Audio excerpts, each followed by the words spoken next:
Hello and welcome. I'm Nayantara Rai. Today we're going to be talking about the digital landscape in India. COVID-19 and the lockdown certainly accelerated the digitization being adopted broadly across all sectors. The question now is how can India keep up that momentum? How can it be sustained and we build on that momentum? That's what we're going to be discussing today. Let me introduce my panelists to all of you now. Vipin Kumar, the CIO at ISJEC Heavy Engineering Limited.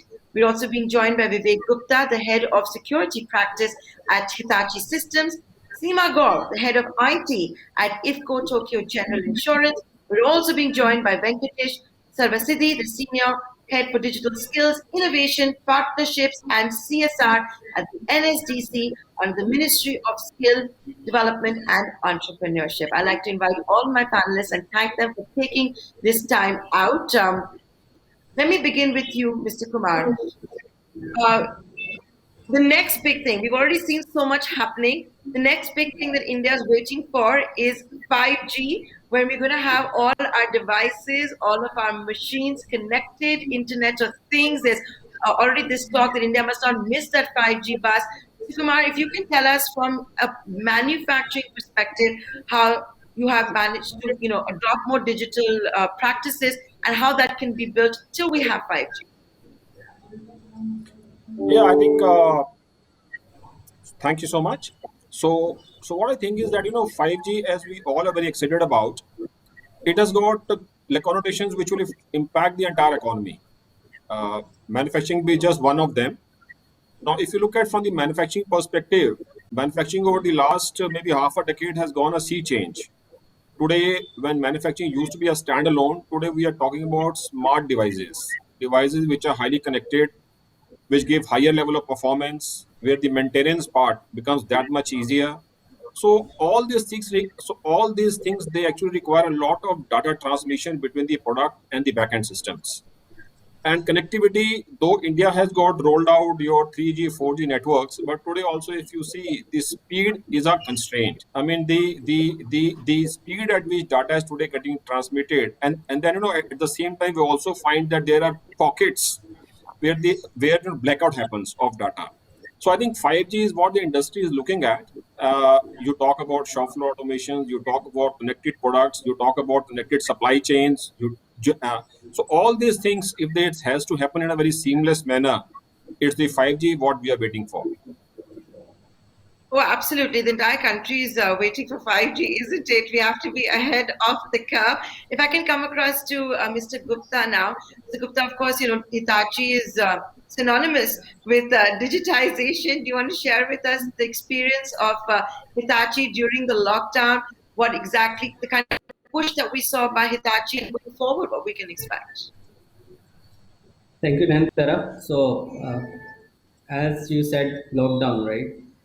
What we have seen is, this work from home scenario, which the pandemic disrupted the life of every individual in the country, be it the school going children's or be it the office goers, we have to have secure systems, we have to give them solution around how they can work remotely but securely, because a lot of personal data and official data is going to be getting transferred during this lockdown thing, and you will have an access to multiple applications sitting back home, which can lead to certain compliance issues within the organization, because many of the ITS companies who are working for BP or KPO side of it, who are helping Western world, supporting them from India, that has brought a different challenge for them to, when it comes to compliance, because most of the time they are not being allowed to work from home. So at Hitachi we have evolved, and we have taken immediate measures to support our customers around secure connectivity and authorized connectivity to those guys, and help them to evolve within no time kind of a time, wherein they can support their infrastructure, support their customer right from the remote, sitting at the comfort of home. Similarly, when it comes to education, we have worked with large players like Hitachi Net MGRM Net, which is another sister company who has a platform, wherein we have collaborated with them for secure content delivery to the students across India. Which that is another initiative which Hitachi has took at the time frame. Okay, I'll come back to you for more details and the struggles you may have had during lockdown and the innovations we are likely to see. But Miss Gaur, if I can come to you, what an exciting sector you're representing. Financial services also now completely synonymous with technology, fintech, and India, must be proud of the payment highways, for example, that we have pioneered, world class. As far as insurance goes, obviously, so much can be done. We are so under penetrated. Do you want to give us an idea of the kind of innovation we are seeing just to improve that penetration and also so that it's inclusive? Yeah. See, as far as serving our customers is concerned, we have three aspects. One is the policy issuance. The second is policy servicing. That is, once the policy has been issued, you have to service the customers. And the third and most important is service claims, that is handling of claims. So when we talk of all these three, our target for the company was to address our tier 3, tier 4 towns, that is the small towns, where the penetration of insurance has been minimal so far. So we were, and it is a matter of, insurance is a subject matter of solicitation. You cannot be, it is not an essential service as such for the customers. So when we were having challenges with not only educating the customer about the importance of insurance, but also the intermediaries and the workforce who are working on the fields to be talking to them. So what we did was that we came up with an idea of providing, tablets to our field staff, so that whenever they come across anybody whom they deem fit as a customer, they would be able to run most of the mobile applications on the tablet and provide to the customer then and there that this is the premium you have to pay for such small ticket product. And the products were also built in keeping in mind sachet products, we call them, which were small ticket size, so that the customers do not have to shell out a lot of money for that, targeting the tier 3, tier 4 towns. And for the metropolitan and the tier 1, 2 cities, we had our mobile apps, we had our portals where they could make payment through any medium. And even the tier 3, 4 towns, we had provision given to the intermediaries that they collect either cash or any medium, but they were able to deposit money through the NEFT or the online method at from any place, anywhere. So all these applications were built keeping in mind that even if there is a 3G network, it should be able to run on that. So that was one of the innovations we did at our end. And also for claim settlement, we were able to settle lots of claims without the documents actually physically coming to us. And everything was provided through online portals, mobile apps. Even the surveyors were doing survey using a mobile app. They were clicking the photographs, uploading it over the app, and the rest of the thing was, the payment was going in a cashless mode to either the workshop, that is a facility where the repair was taking place, or directly to the customer by way of quick claim settlement. So all Correct. this we've done, and we can say that we have been able to wade through this lockdown period in a very successful manner. And thanks to the less number of vehicles on the road, there were less accidents, less of claims, and a better profitable situation for most of the insurance companies. Mr. Sarvasiti, if I can come to you now. People were at home. They weren't going to offices. They weren't going to factories. All of that would have required a lot of upskilling. How did that happen? Did we see a massive outreach? So, Nayantara, thanks for having me on the forum. And your question is very, very right. India has actually been under the lockdown between March 2020 and almost like till November, December. There were lockdowns in different parts of the country. Uh, NSDC is the apex body under the Ministry of Skill Development and Entrepreneurship to drive skilling. And of course, we deal with large population, large skilling population. And we have almost 729 Pradhan Mantri Kaushal Kendras, the skilling centers across India. So all those physical centers along with 20,000 training centers, which we have, across every district. Almost we have presence in every district of India, from a Ladakh to a Leh, to a place like Meghalaya, to in Kerala. We have presence in almost every district. So bringing these physical, classrooms into digitized formats was the biggest challenge. So one of the things we adopted is we quickly turned around and used the collaborative and strategic partnerships, onboarded very interesting players as big as Microsoft and Amazons of the world to upgrade or impart us the interesting startups which helped us with a lot of tools, or bringing on board a TCS Zion in terms of taking their help in terms of reach out to those ecosystems using technology. So we used all these interesting partnerships to collaborations to ensure that the physical classrooms are converted into digital. So these large organizations, whether the likes of an edX or an academy, which are international MOOCs, help us with content platforms like technology platforms like Grad and Impartus and TCS Zion and others with us with technology. And large organizations like Amazon and Microsoft, HP or Dell, all came out with supporting people in digitally skilling people during that time frame. So we have attained the highest number of outreach through digital formats during that time frame. So for every problem, if you look into carefully, there's always a solution and a new way of doing things. The technology things have boosted extremely well during the COVID times. And of course, there were challenges, but we met those challenges by fantastically getting those partnerships and collaborations in place. Okay. I would also like to just tell all of our panelists and, of course, everybody tuning in, we have a live audience with us. We're running a poll of questions. So please answer the audience members with a yes or a no. The first question that we're putting forward to our audience is the effective collaboration of the government with the private sector critical to the development of the digital infrastructure? I'll read it again. Is the effective collaboration of government with the private sector critical to the development of the digital infrastructure? I'll request the audience to reply with either a yes or a no. That's the poll question that we have with us, the first one that we are actually running. And while we await for the outcome of that poll, let me come to you, Mr. Kumar. Do we need intervention by the government, or is this best, the digitization left best to the private sector, to the companies, to the corporates? No, you see, the government has a very central role to play here, because it is the government which actually creates the policies, creates the ecosystem for all these things to happen. And the good part is that the current government is very much alive of this.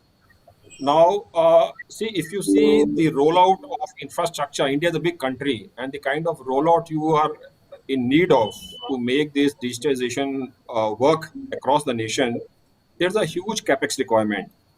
Then there has got to be a very clear-cut policy framework.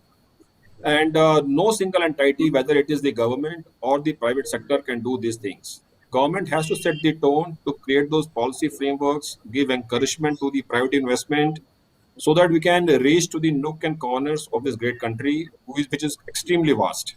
Because if you look at digitization, we have still got only pockets which have benefited in digitization. Maybe a handful of examples, maybe your online portals have impacted. But if you look at the core use of digitalization, let us say in healthcare, that has yet to start. Let us say in education in the rural area, that is yet to start. And there are endless number of applications which will get benefited once this digital thing gets rolled out across the country. I believe that a very strong collaboration between the government and the private sector is the need of the hour, and they both should protect each other's interest and then jointly plan this if we really want to have the most optimum rollout of this. Okay, so the private sector and the public sector need to work together, but at least you need the government to help with the infrastructure, the right laws, create that system, and give the helping hand. Now, for the digitization, we talk about the digital landscape. How can we not talk about safety and security? Can we give that question to Mr. Gupta? Mr. Gupta, we need, as we innovate and as we see the digital penetration, it needs to be done on secure networks. We need to be made, whether it is for industry or for private users. Now, this has been a big area of focus during the pandemic. There have been, cases of breach that we've heard about and all of that. I would love to get your views on this, on how we can have a more secure innovation when we make the digital landscape far more robust, and what is Hitachi doing about it? So, cybersecurity, it's essential for IT infrastructure, right? When it comes to Digital India, initiative, each governance project, you should have a security layer, at the inception stage itself. When we design any e-governance project, Government of India has also played a pivotal role, or playing a pivotal role by monitoring all e-governance project right at the inception stage, so that security layer is inbuilt into it, that particular framework. At Hitachi, as you know, technology has simplified modern day life, right? A check of button, you can place an order for the grocery. Okay, you can place, if you forget to carry the food, with the swipe of button, you get warm food at your place. But in this entire journey, there is an exponential rise of exchange of personal information, exchange of currency information. That's a strengthen the need for cyber security framework, right? So we at Hitachi, along with Government of India, we are playing, a pivotal role in forming that, framework wherein all these things will be taken care at the inception stage of, the concept of any e-governance project, right? Second, work from home led necessary, for having secure systems, as I touched upon earlier, secure system, authentication mechanism to be secured, so we came across with new concept, which is, zero trust environment kind of a solution. We came with, passwordless integration to the applications, So what happens generally, these days we have, as Seema ma'am was talking about, we have 3, 4, 5 applications which, their users are going to be accessing, while giving policy, or while surveyor is doing survey and uploading that information. So we have came with a very unique solution, which is passwordless solution, where we will do authentication of a user one time, and then seamlessly they can go to multiple applications within the organization, within the corporate infrastructure. Third, we came up with very unique thing, which is around maintaining an air gap, wherein, like, what pandemic has brought is, we hardly have got a time to equip our home users with the best of the breed machines, okay, best of the breed land, maybe laptop or desktops. Sometimes we have allowed them to bring in their own devices, right?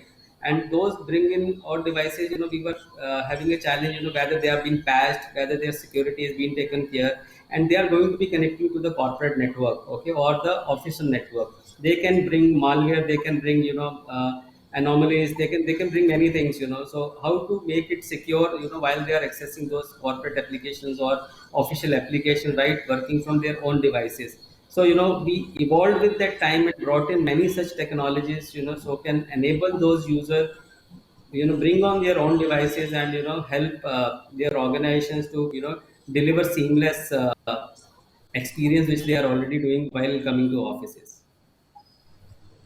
Okay. So let's build on this more.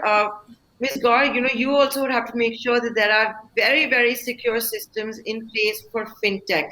But, if I could talk to you particularly about insurance as well, you would have had to all pivot. All the insurance companies would have also had to pivot from 2020 as the world moved digital. You had the government also come out with the National Digital Health Mission. You now have most consultations which are taking place on Zoom when it comes with doctors. So I could talk to you about health tech. What kind of innovations are we seeing, and also ensuring that they happen on secure systems so there is no breach? Yeah.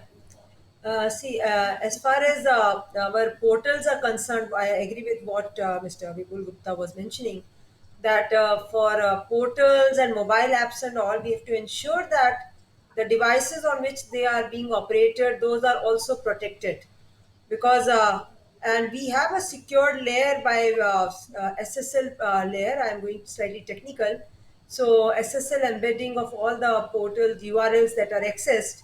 Apart from it, we've also gone for MDM, mobile device management, whereby the endpoint mobiles or the tablets which are being used for mobile applications are secured, and in case they are stolen or they get there's a theft, the our important data gets wiped off. So all this is there from the security point. And when you talk of health, yes, we have gone for something like, we call it hospital portals. There are portals given to the hospitals whereby they did not send information to us by scanning documents and by sending them across through mails of our customers who go to the hospitals as patients. There is a TPA desk which is only operating our portal. They just upload the data related to the patient, could be his or her pathology record or maybe prescription and all those things. And they are addressed right here in our by the claims officer sitting at the back end on the portal itself, and the approval or authorization for the patient or the customer is given within minutes, which used to take hours earlier. The document would flow and there would be a doctor or physician going through the file, physical files getting printed and all that. So we have gone green in a way that everything is done without the physical document being pushed here and there, and without any printing involved. We go directly on the screen. But yes, it requires for a lot of protection. We have got firewalls which provide zero-day protection. We have got layers of firewalls in us through which people are accessing our portals, because everything is maintained on site, on premise. Yes, our mobile apps are hosted through the cloud. We are on different cloud platforms. The customer portal is also hosted on the cloud. But when it comes to the applications or the transaction portals, they are hosted on premise on our systems at the backend data center. So we have got a very rigid way of having not only the network firewalls but also web access firewall. We call them WAFs. We have got the DDoS also implemented. I'm going slightly technical, and I think all of us are technical here. So these are the security aspects that we've taken. We've also got a system which takes care of the fraudulent element in the behavioral Right. pattern of the customer. So what happens, as you said, National Health Mission, I would not name the state. We have, the whole state is with us. We call it Ayushman Bharat. So it comes under mass policy where we have lakhs of customers. So we have tied up with a third party vendor which is also able to see, basis the prescription and the treatment that is given, whether the treatment was aligning to the prescription or not. Like if the prescription was something related to kidney ailment, whether the treatment or the surgery was aligning to that, and the amount that the hospital is billing to the insurance companies, indirectly going helping the customer, whether it is in line with the agreements that we have as part of the National Health Mission. So all that is already in place, and it is back to back integrated with our backend systems, where we are giving them approvals on the fly so that the payments to the customer or to the hospital is made without any delay. So this is all we have done at our end. Okay. I would now like to give our audience a second poll question. Ladies and gentlemen, it's a yes or a no question. The question is, do you think India has witnessed the evolution of digital revolution amidst the pandemic? I'll repeat. Do you think India has witnessed the evolution of digital revolution amidst the pandemic? It's a yes or a no question. Whatever it is, we know that there is still a lot more innovation that needs to be done, and Indian companies, multinational companies, startups, unicorns are all doing that. And with that, I'd like to now go across to Mr. Sarvasiddhi for my next question, which is, Mr. Sarvasiddhi, irrespective of whichever stage we are at digitization, which is quite a lot, and a lot more still needs to be done, it cannot happen unless our workforce is upskilled and ready for Industry 4.0. What is the NSDC doing for that? So, Nayantara, the way we operate is we have 3,400 job roles defined, not one or two. So in those 3,400 job roles across different sectors, we put them into different sectors. There are 37 sector skill councils. So all these 3,400 job roles roll up to those 37 councils. So what we are doing is Industry 4.0 skills are embedded in all the relevant areas, whether it is retail, whether it is manufacturing, automobile, or healthcare. The Industry 4.0 skills, when interventions of AI, ML, blockchain, RPA, robotic automation, then augmented reality, virtual reality. These aspects would be required across any of the sectors, not specifically one or two sectors. How much of it is integrated in a particular sector depend on the particular sectorial view and the demand and the supply gaps there. So, in this particular thing, we have also are partnering with organizations like Microsoft, IBM, and bringing Industry 4.0 skills, the platform and the content absolutely ready, available for the audience of our ecosystem, and also making it free of cost so that everybody in the value chain can access it. So we have a single stop portal which is called eSkill India, which has anything to do with skilling, across India. Anyone can access it, not only our candidates, even individuals who are enrolled anywhere in the education side, value chain. So they can access this portal, and all these content and courses and repositories we brought in partnership with Microsoft or IBM or Insurance of the world actually highlighted there, and individuals can access these courses. We are also actively working with sector skill councils by integrating these Industry 4.0 skills in the newly created job roles across India. Mr. Kumar, you've heard what the NSDC is up to. Now, if I can ask you from a manufacturing perspective, is this what's needed? Any suggestions? Yes, exactly. You see, manufacturing, as I said, in the last 5 to 7 years, it is in an evolutionary phase. Previously, if you look at that, industry has been more introverted on the manufacturing side, with a few exceptions there and here. But last 5 years, you see that the evolution in manufacturing has actually resulted in manufacturing becoming part of global supply chains. Now, with that happening, the induction of technology in manufacturing has gone quite a bit up. And today, if you look at the manufacturing today, it's slowly and steadily getting integrated into the global piece. So, if you look at the manufacturing side of it, I do tend to agree with him. But from the manufacturing side, a lot more needs to be done as of now. Okay, so you're saying that a lot more that needs to be done at the moment. Let's get Hitachi's perspective in on this. You've been hearing all the various panelists. You can bring us a global perspective as well. Is this the way to go, the way we are? Because you will. It's not like there will be no human intervention that's going to be needed. So see, when it comes to manufacturing, especially, I'll again cover it from cybersecurity perspective. When it comes to Hitachi's experience in that domain.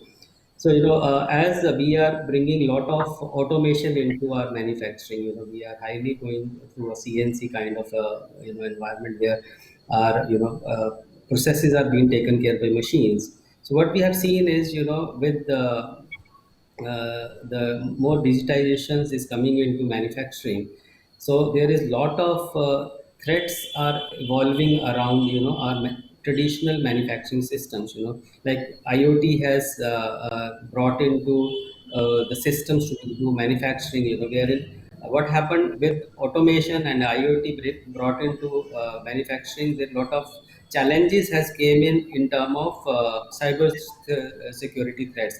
Just to give you an example, now with automation, definitely we have brought in performance, we have brought in effectiveness, but with that the challenge of security has become a bigger issue. Now person sitting remote corner of the world can control your manufacturing. If you have something manufacturing, or you are working on to a particular environment or a particular temperature your machine has to be operated, remotely sitting person can take control and they can increase the temperature, and that can get do the damages to your environment. They can steal data around it. So what has happened is with that especially in manufacturing, there is a lot of cyber threats has came in, And we have came up with partnership with leading OEM providers like the leading names in IoT. We have came with a solution to address these challenges within the customer. By deploying solution for security around IoT. And but yes, this automation has but this all comes with the cost. So definitely increase in performance by adopting digitization in manufacturing has brought many risks also. So a lot of investment and lot of maturity is required to deploy this solution, digitalized solution in manufacturing industry. Just But adding a bit from what just adding a bit from what Vivek said. If you look at manufacturing today, manufacturing is actually opening up. I mean, we are talking about the end-to-end integration of manufacturing. I mean, manufacturing is one layer. You talk on the vendor side on the one side, and the customer side and the dealer side on the one side. So the entire system is now getting pre-integrated to the extent. Plus, our products, if you look at that, they are getting IoT enabled. So security layer, if you look at from the manufacturing perspective, going forward is going to be one of the very key areas. Because look at just think through a system of machines which generally get hacked. Now that can actually create a huge havoc both for the industry and for society also. So when you talk about the security layer, today also we do deploy a lot of technology to secure our systems. But I feel that the way this security and the breach of it is evolving, maybe 2, 3, 4, 5 years down the line, this whole concept of security will change. Maybe to more of human behavior and all that AI based, ML based, and whatnot and whatnot. Today we have more of traditional kind of security setups. But the way we are bringing and interjecting manufacturing with technology, the way we are bringing in smart products, and we are talking about autonomous cars and whatnot and whatnot. Sometimes I do think, you see some science fictions, your cars get hacked. I mean, what happens? I mean, your robots got hacked. What happens? The whole society can be at the back foot. So I think this yeah, this that this is particular something scary. security layer will definitely evolve. Absolutely. And Miss Gaur, if I can now come to you, when as we enter what right now looks like today a dystopian world of what we're going to see in maybe 10 years from now. I think look at what's happened to how children are learning. I think hybrid models is a given going forward. When they go to school, they'll have to marry technology with the physical classroom and all of that.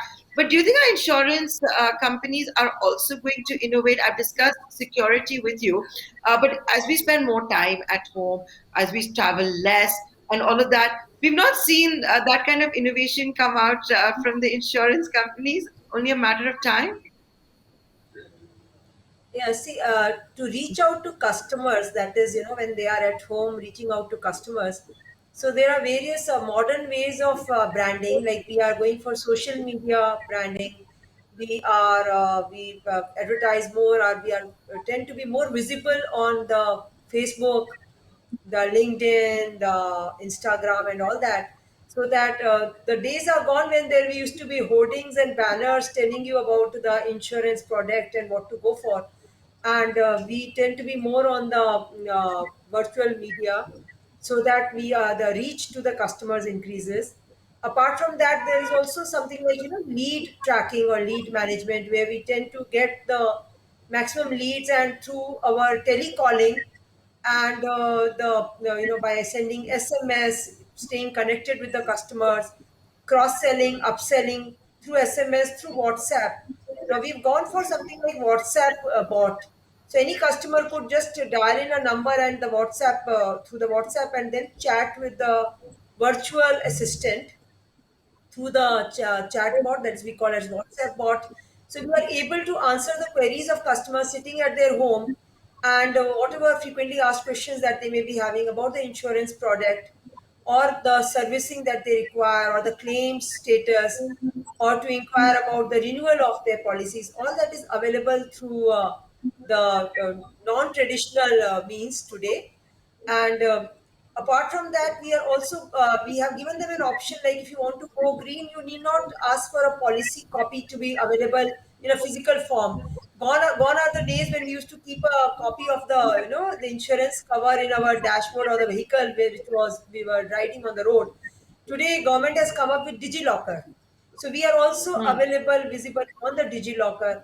I just have to put my policy number, and the policy gets, any customer could download his or her policy from the DigiLocker on the mobile and show it to the traffic policeman, or for that matter, anywhere when you're going to the hospital, you can show the policy right on your mobile to the TPA desk there, that yes, you are covered under insurance. So we have now tried to reach out to the customer at his or her doorstep, not only by educating the customer about how what the policy or the product is about, but also trying to service them on their doorstep by way of all these modern mechanisms.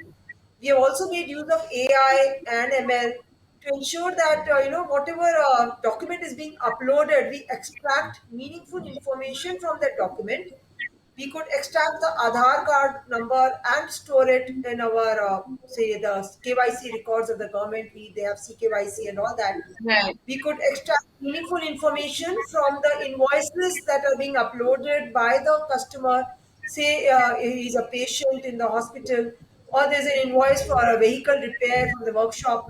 We just click the photograph through the phone and they upload it on our portals, on our apps, and we are able to extract meaningful information out of it and feed it. So what Mr.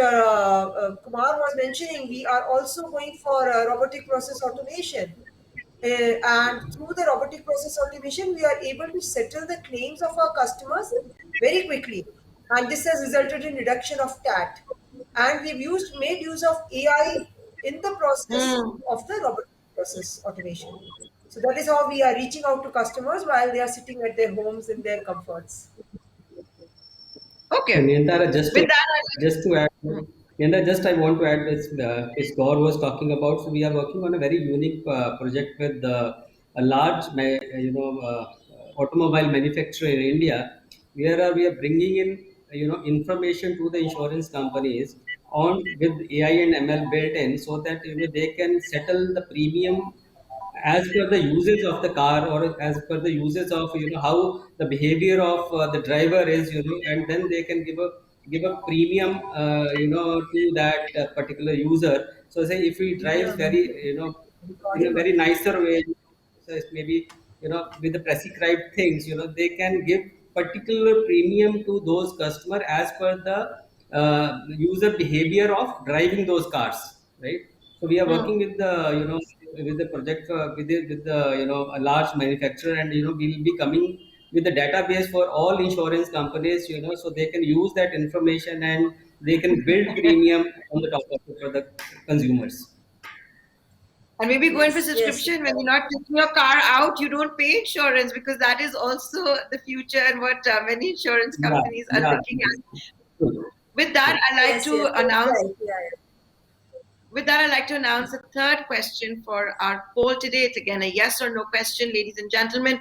Here it is. With India moving quickly towards a digital heavy ecosystem, do you feel governance of digital spaces needs to be stricter? Yes or no is the question. Send it in. We're waiting for all of you to give us your answer, whether it should be yes or a no. We'll announce the poll. But Mrs. Sarvasiddhi, if I can come to you, you're hearing about robots, WhatsApp bots. We've been hearing those, we've been seeing those videos also, the drones that one of the companies that you talked about, Amazon, how it's looking at for delivery when autonomous cars and all happens, what's it going to do for the gig economy as well.